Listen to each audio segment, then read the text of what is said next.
Ya ayyuhalladzina amanu in ja'akum fasiqun binaba'in fatabayyanu an tusibu qauman bijahalatin fatusbihu ala ma fa'altum nadimin.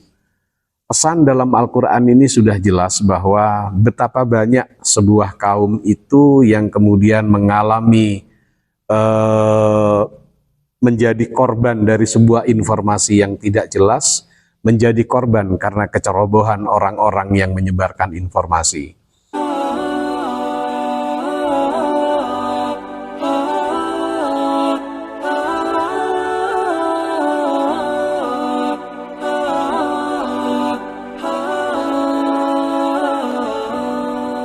Assalamualaikum warahmatullahi wabarakatuh.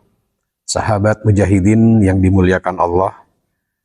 Dalam 5-10 tahun belakangan ini, kita begitu mudah mendapatkan informasi yang kita terima melalui device kita, atau gawai kita, atau ponsel kita.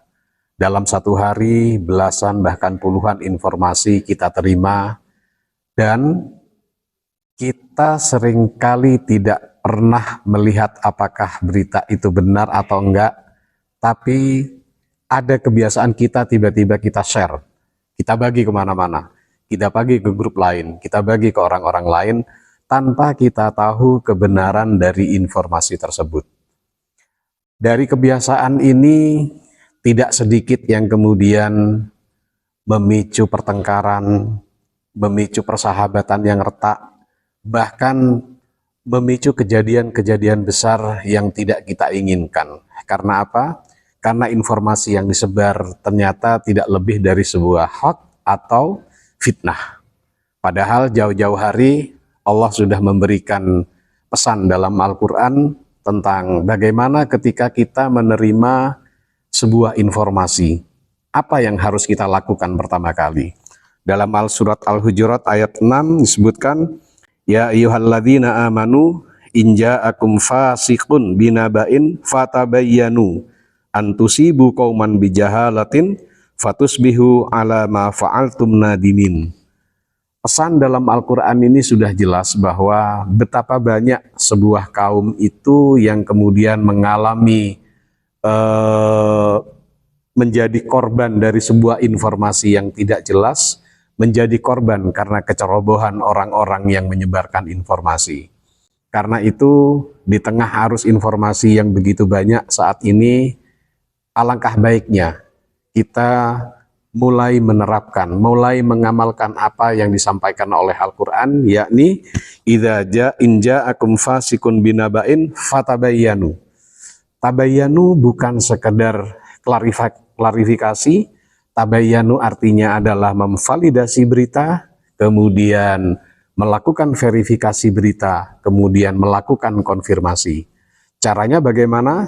Caranya begitu kita menerima satu informasi, kita cari kebenarannya, kita cari pembandingnya, kemudian kita cari lagi, kita validasi apakah berita ini, apakah informasi ini masuk akal. Apabila informasi ini masuk akal dan kita yakin dengan kebenarannya, barulah kita berpikir apakah layak untuk kita sebarkan. Kalau memang membawa kebaikan, mari kita sebarkan. Apabila kita masih ragu dengan kebenarannya, cukuplah berita itu, informasi itu berhenti pada kita. Tapi apabila ini terbukti sebuah hoax atau sebuah fitnah, cukuplah di kita dan tidak perlu disebarkan kemana-mana. Al-Quran menggambarkan betapa banyak kaum yang rusak, betapa banyak kaum yang menjadi korban karena kecerobohan orang-orang yang berbagi informasi, dan informasi itu disebarkan kembali tanpa ada tabayun. Mari agar kehidupan kita jadi lebih baik, kita tidak mudah-mudah berbagi informasi sebelum kita meyakini kebenarannya, sebelum kita meyakini sumber informasinya, dan sebelum kita meyakini validitas informasinya. Dengan cara demikian, insya Allah kita akan selamat dari yang namanya ghibah, kita akan selamat yang dari namanya fitnah, dan kita akan selamat dari namanya dosa berjamaah gara-gara menyampaikan informasi yang tidak benar. Semoga Allah memberikan kekuatan kita untuk selalu bertabayun agar kita tidak termasuk dalam kelompok orang-orang ceroboh yang membagikan informasi yang tidak jelas sehingga merugikan orang lain. Terima kasih. Assalamualaikum warahmatullahi wabarakatuh.